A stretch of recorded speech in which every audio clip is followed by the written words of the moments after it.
All right, here we go with some smoked and beer braised with that 805 beer beef burnt ends. Let's get into it. So a couple of chuck roasts. I'm going to get these seasoned up nice and heavy. I'm going to track that internal temp because I want to take these to about 165, 4 to 5 hours at 225 degrees.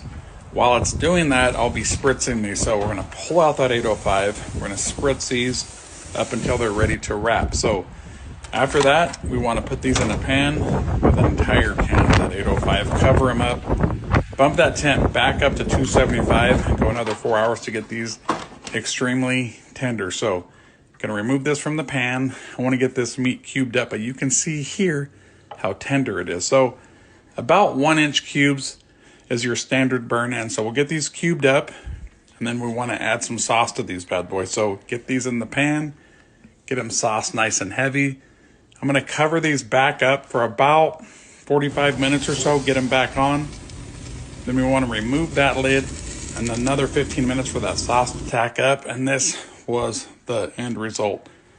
Down the hatch, tender, saucy, smoky. That 805 beer braised was insane. All that's left is to grab an 805, pound that mother. Cheers, y'all.